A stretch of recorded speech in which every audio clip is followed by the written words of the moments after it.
Welcome to the Rick Dollar Show podcast. Here's a guy who thought those voices in his head sounded familiar. Your host, Rick Dollar. Hey, a few weeks ago, we sat down with the one and only Olivia Jo, and this is how that went. Rick Dollar here for the Rick Dollar Show. If you can't get us on your favorite radio station, there's a whole list of those things at therickdollarshow.com. The podcast end of what we do will be on iHeartRadio, Spotify, Amazon Music, Apple Podcast. We're at all the parties. You know, we're just there.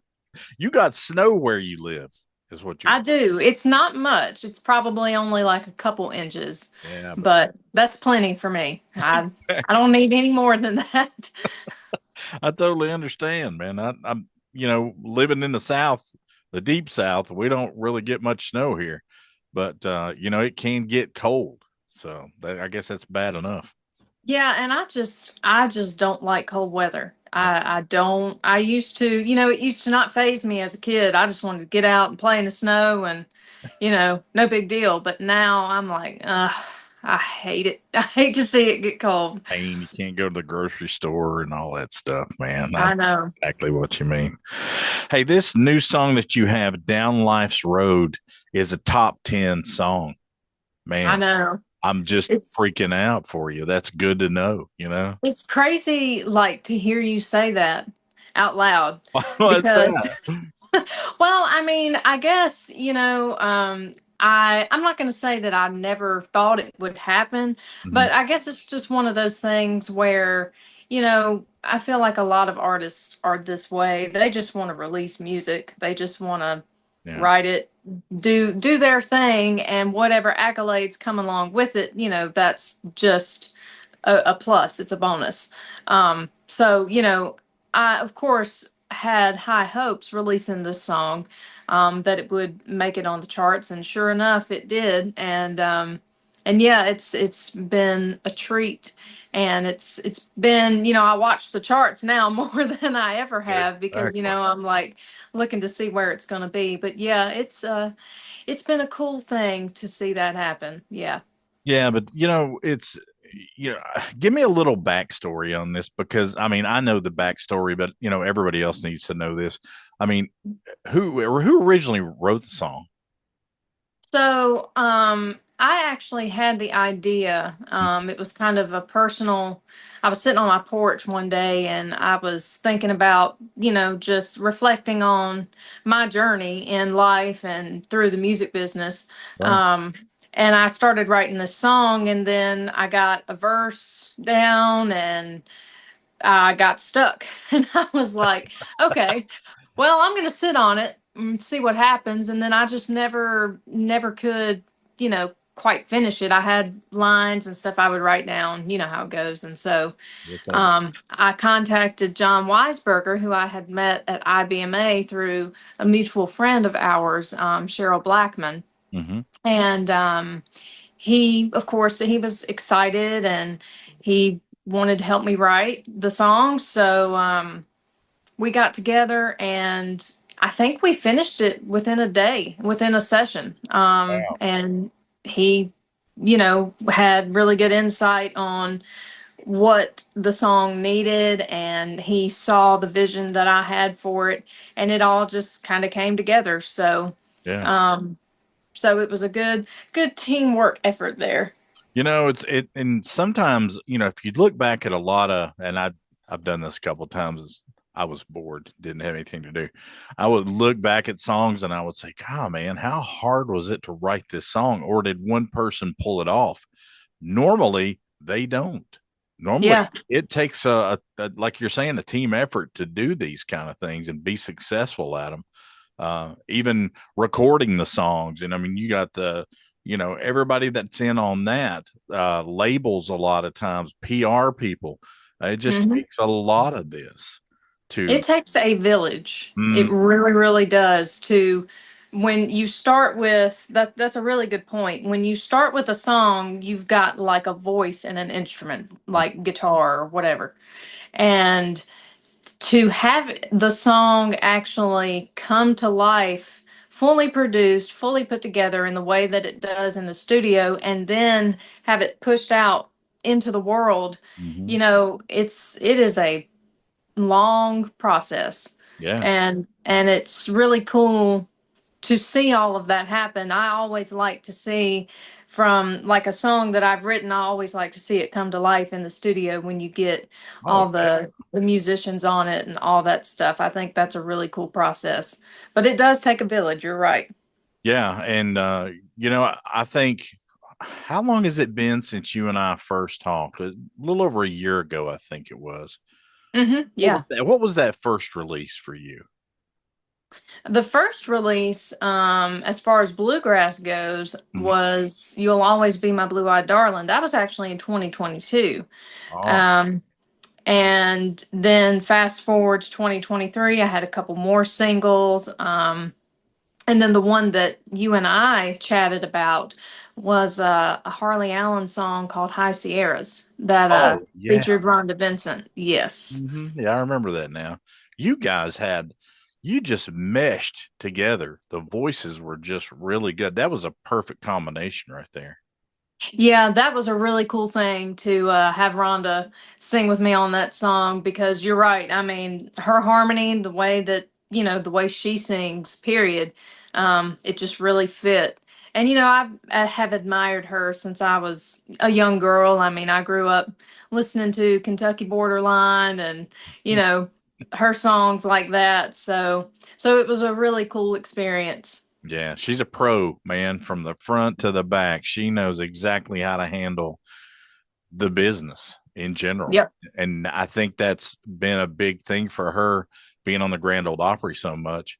Now she's just a fixture there. She's kind of like Vince Gill. I mean, he's sort of like like I'd say this before, God bless Vince Gill, but he's sort of like a transient, man. He's just like walking from room to room, wanting to pick with everybody.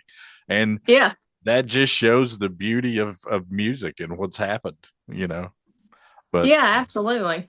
now, here we're going to say something here that probably not a lot of people know about you. You are a master electrician.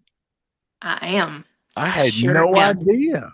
What do you like do? You did like um like residential stuff, or did you do like big buildings, or what was that about? Well, I'll tell you, when I graduated high school, um, I knew, I knew before I even graduated that I didn't want to go to college. That just Yeah, I I remember. just didn't want that.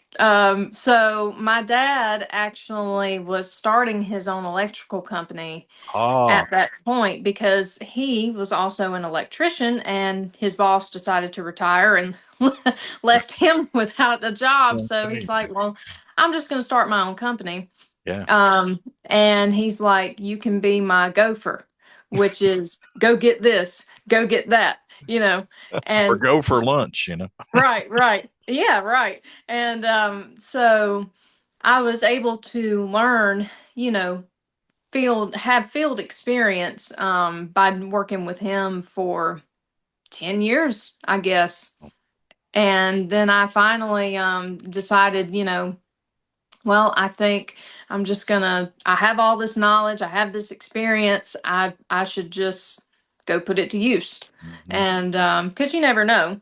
Oh, And so I went in July, I believe, of last year and took the board test. It took me 4.5 hours, every bit of 4.5 hours to finish that test, and they showed me my results right after the test, and I passed, and it was like a wow. huge weight off of my shoulders, because I mean it was like going to college in a way, because I had to buy all these books and I had to study, and I was like, gosh, maybe I should have went to college. Well, but But no, it's something that you have and you've accomplished in life, and you right. know, a lot of times that helps us go on to do what we want to do, and know Hmm. what the accomplishment's gonna feel like at the end of the road there. So Exactly. it may have helped you go into the music business and do what you need to do or what you want to do. I mean, you've certainly done a good job at it. There's no doubt about that. You can't just write a hit song and put it out there and just that be it. You Right. always do something else. Right. So, Right. Yeah, it never hurts to have other things in your life, that you're good at, or, yeah, that you have to fall back on, so to speak. yeah, And so I'm blessed that I was able to pass that test the first time around because, yeah. I would have never thought that, man. Go get me a yeah, screwdriver. Something like that. right. There Exactly. was a lot of that. I can Yeah. imagine. I can imagine. I worked with my dad when I was younger, and he was a plumber. So, Ah, see, I yeah. won't touch that. No, I didn't want to, I was like 10 years old and I wanted to go home. Yep. Now, Stuart, Virginia is where you call home. We are on WHEO radio there, by the way. So if Yeah. you're in Stuart, Virginia, um, just, click on there and tell Lamont Bryant that you want to hear my show. So Absolutely. I'm not sure. Absolutely. I'm not sure what day it's on there, but it's I'm on. not either, to I be promise. honest. So, but what do you think about this top 10 song? And I mean, aspirations go a long way. If you look back at what you've done over the past few years, you know, great a hit song with Rhonda Vincent. Now you've got a top 10 song with this one, with John Weisberger. I mean, good gosh, that's like if you talk about a guy that's a great songwriter, Hmm. he's a legendary in the business, and you worked with a legendary vocalist. So I don't know. I'm just trying to figure out what you got up your sleeve. I don't know what you're going to do next. Well, I mean, you're talking about, looking back at things that I've done. Mhm. I look back and I see how much I've grown, not only just in uh, bluegrass, but just in music in general. Yeah, Um, and so, but especially looking back at when I first started releasing songs and doing bluegrass full time, yeah. I see how much I've grown, how much I've learned, and yeah, talking about John, I mean, he's a veteran in the business. He's done so many things, and he's very, very talented at what he does, at everything he does. So it was an honor to be able to write this song with him. And that's the thing. You can't do everything by yourself.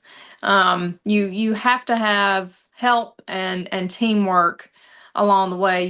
Teamwork makes the dream work. Hmm. So it's I've just been really fortunate, really blessed to come across so many good people in this business and be able to learn from just about everybody that I've come in contact with. So my hopes are to just keep on doing just that and writing new music and putting myself out there. Is there one person in your life that really motivated you to pursue music? I mean, like a grandfather or a dad or a mom, or was there somebody there that, kind of pushed you in that direction a little bit? Well, I think from a young age, obviously, Hmm. my mom has always told me that I was singing before I was really talking. Wow. Um, so, you know, I grew up singing in church and doing those things, and that person, I guess, would be my dad because he and his two brothers they had grown up, in bluegrass, and then they did country music in the 90s. They were on Atlantic Records Hmm. for 10 years. So Wow. he didn't want to force me into anything.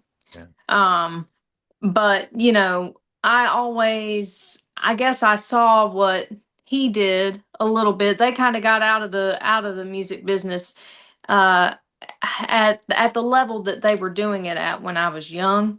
Right. Um, but I was always around it. And so, I kind of that was just a part of who I was, and both him and my mom always encouraged me, to use my gift, my God-given gift and talent, to do whatever I wanted to do with it. And if that was pursuing a career in it, then, they were willing to help me do that. So I Yeah. was very blessed. Yeah, no kidding. Well, I mean, now that you have all these pieces in place, are you going to pursue more? I mean, are you looking at, a Grammy nomination here? Well, hey, I mean, I'll take it. I Well, I mean, think you have the talent to do that, but I mean, what do you think about when everything's quiet around you and mhm. you thinking about what you really want to do with this talent that you have? Yeah. What do you think about? If you can't get The Rick Dollar Show in your local area, we're available on demand worldwide on iHeartRadio, Spotify, Amazon Music, Apple Podcasts, Audible, and anywhere you get your favorite podcasts. This year, make your Saturday something special at the Marion Farmers Market in beautiful downtown Marion, Virginia. All season long, the market is bursting with the very best of Southwest Virginia. Fresh, locally grown produce, homemade baked goods, handcrafted artisan items, live music, and that friendly hometown atmosphere you just can't get anywhere else. You'll meet the farmers who grow your food, the artisans who create with passion, and neighbors who turn every visit into a community celebration.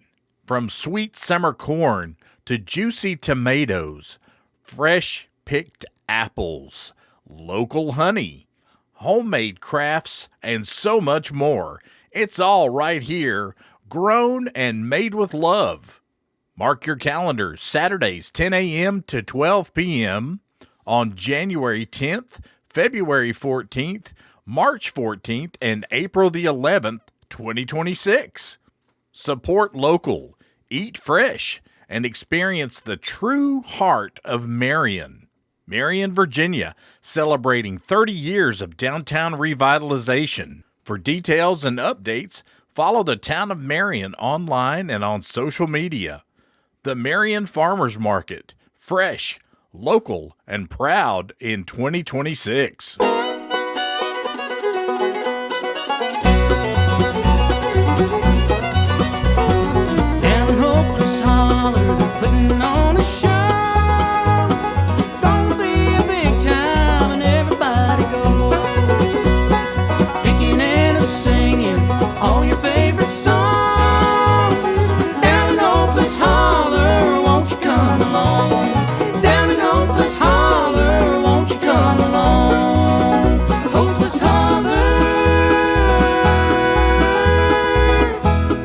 Holler Trading Company, where one style fits all. Don't forget to subscribe to the Rick Dollar Show podcast. Hey, if you love real music played by real musicians, it's time you experience a night at Randy Wood's Old Time Pickin' Parlor in Bloomingdale, Georgia. This legendary listening room is where world-class pickers, bluegrass greats, Americana artists, singer-songwriters, and roots musicians take the stage to play the music the way it was meant to be heard, up close, personal, and full of soul. No big arena distractions here, just great sound, great people, and unforgettable live performances in one of the most respected acoustic venues anywhere. Whether it's blazing banjo, sweet harmonies, or a hot fiddle tune that gets your heart going, you'll find it on stage at Randy Wood's. Make plans now to catch an upcoming show. Bring some friends and be part of the music tradition that keeps on living. Randy Wood's Old Time Pickin' Parlor, Bloomingdale, Georgia, where the music never gets old. Check upcoming performances and ticket info online, and we'll see you at the Pickin' Parlor. And now, back to more fun. I look at having longevity. Mm-hmm. And I think you have to build the foundation first in order to have that. And so that's really probably my focus right now, is really building a good solid foundation with putting my music out there and saying, this is who I am. There you go. And as far as awards and Grammys and all that good stuff, yeah, that would be awesome. Like, I mean, I'm Thought not I'd gonna throw that lie. out there real quick. I mean, it's hard. It's hard for me to imagine that because I think, we look at ourselves and it's just like, oh, I'm just little old me. But, but you have to. I think it's good to have those aspirations and to shoot as high as you can go. Oh yeah, So yeah, IBMA awards, Grammy nominations, I'm here for it. But really, what I'm after is to make a solid career and whatever recognition I get and awards I get and whatever comes down the pipes as far as that's concerned, then I'll just be thankful for it. was last year when you went to IBMA, and was that like your first year going or My first year was 2022. 2022? Yeah, okay. I Mhm. thought so. And Yep. it's amazing the people you can meet and Oh yeah. the things that go on there that can influence what you do in the future. And of course, just I'll go back to the people that you meet. You can run into some people that are just incredible songwriters. Mm-hmm. And that kind of rubs off on you sometimes. I mean, I remember the first year I went, I was working for a record label. So I was all business. Oh yeah. And I was probably all business to a fault in a little bit, but being able to see how other people carried themselves and how, what you needed to do and how you needed to be and people that could help you. Right. That I think that's the biggest thing that IBMA does is gives these opportunities to people maybe that are first starting out in the business and say, hey, look, you can actually do this. Yeah. It's not a far off thing that you can't, it's out of your grasp. That's just not true. I mean, Right. the way you do things, and the situation that you're in there, you have a studio there. I mean, like really close to you, don't you? Well, it's actually in Knoxville. I Oh, mean, there's studios around me, but where I like to record is at Mojo Music and Production, ah, um, outside of Knoxville. Me and my family have known the owner Lowell Molan and his wife Laura and kids.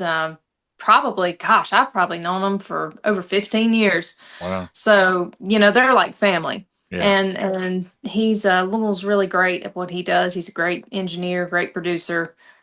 He was actually with Lori Morgan for whoa, a while. So he's definitely got the knowledge and the wisdom to know what he's doing in the studio. no doubt about it. I mean, so what did he do? He recorded Lori Morgan or how? No, he actually played with Lori Morgan. He played guitar with Lori. Yep. Speaking of guitars, I mean, how many instruments do you play right now? Well, guitar is my main instrument. I can fiddle around with mandolin and bass a little bit, like not to actually play them Mhm. proficiently, but you know, but I just like to have fun on them. I mean, that's the Sure. thing. I just like to piddle around and just see what I can do, what I can come up with. I Yeah. used to feel insecure about that. Like as I got older, I always wanted to be a singer. I never wanted to focus on playing some stupid guitar. I just want to sing. But I knew that I needed to learn to play an instrument. I think that's very important. Um, and if you have the gift, I do believe that that's something that you should at least try. You That's know. good. And so, but I never aspired to be this hot shot picker. Mhm. But as I got older, I was like, oh well, maybe I should have learned. Maybe I should have been a picker. But I believe also that, everybody has their own gifts and their own abilities and we're not all the same in that. So you just have to be who you are. That's true. I mean, growing up, my dad was listening to Ricky Skaggs and all these country guys, man, and of course, him and all his buddies would sit around on Friday night thinking that they were going to be, the next Ricky Skaggs, or you know what I'm saying. And Yeah. all these guys wanted to do is drink a little moonshine and play some music and eat some good food, you know, and that's what they There you did. go. I mean, that was their story. And but you know, just because you're in the music business sometimes doesn't mean that you have to know how to do everything. Right. You know, that's the cool thing about it. You know, you have people that can, you know, book your shows for you. Those people really need to know what they're doing. And Absolutely. a million times I've thought about this, you know, I could do that. Well, I don't know. I mean, about all I'm good at is what we're doing right now. It's me just sitting here talking to somebody. But, you know, it takes a lot of expertise to do those kind of things. Yeah. PR people, especially, that they know how to present you in the, you know, in the eye of the public. And those are people that are very, very proficient in what they do. But have you thought about maybe going into things, maybe having people represent you? Well, as you know, I'm on ATS Records right now. So I've got that end of things covered. And they're, you know, really, really great at ATS. You know, Milton Harkey and my parents actually started that label. Oh, Because they wanted to help the artist. You know, it wasn't just about me. If anything, I'm the guinea pig. So if something goes wrong, you know, not that anything bad is going to happen. I'm just saying I'm the guinea pig, you know. I know what you mean. But no, they started that label because they really want to help the artist get to where they need to be for where they are in their own individual journey, Right. you know. And it's definitely more like a family oriented kind of thing. They want to keep it to where, you know, we don't have 20 or 30 artists to have to look after, you know, and because their take on that is, you know, if we've got all of these different acts that we've got to pour out and pour into, you know, we can't focus on each act's individual needs as much, you That, know. that's the hardest thing about the record business is being able to notice. Maybe there's that one person that just stands out and you're thinking, man, if I could just spend a little more time with this artist, I could push them over where they need to be and all that. But what I'm finding out nowadays, you know, a lot of people are not using record labels as much. They want to let the artist do what the artist does. And that is so hard to do in that business, you know, because you're like the artist. You're afraid. You want, you know, you want them to be successful. Right. But, you know, it can be kind of scary. It can be a whole scary situation there. I mean, there's so many people that I've seen out there that got signed by record labels and people tried to change them. I was told a story. This is not firsthand knowledge, but this is from somebody in the record industry, in the record business.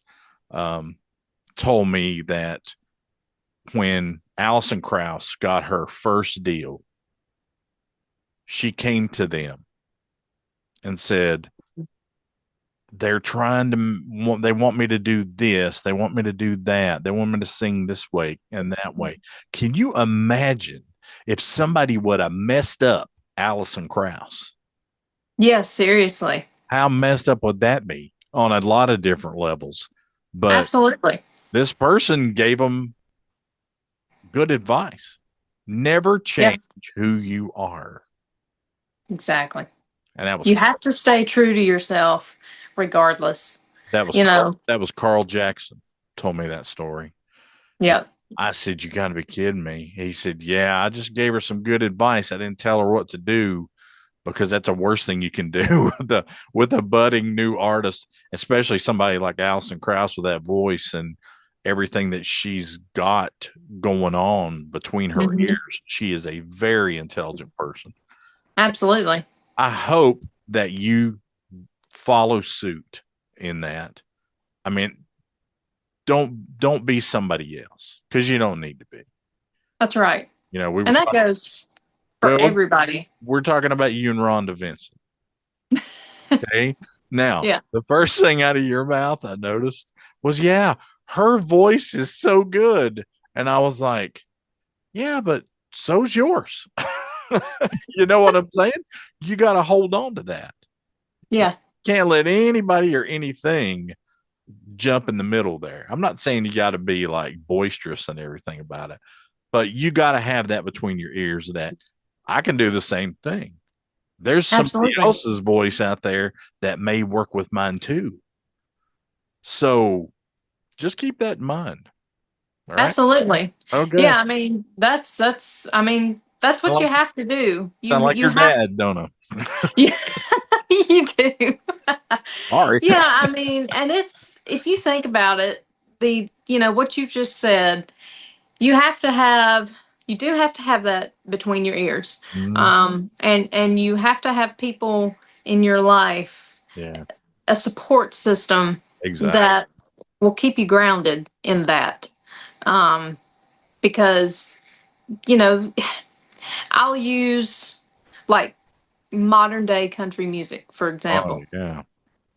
You know, you see artists that started out one way Mm-hmm. years ago and they had to change Mm-hmm. to accommodate what's there now. Just the machine. That's what I like Hmm. to call it. You know?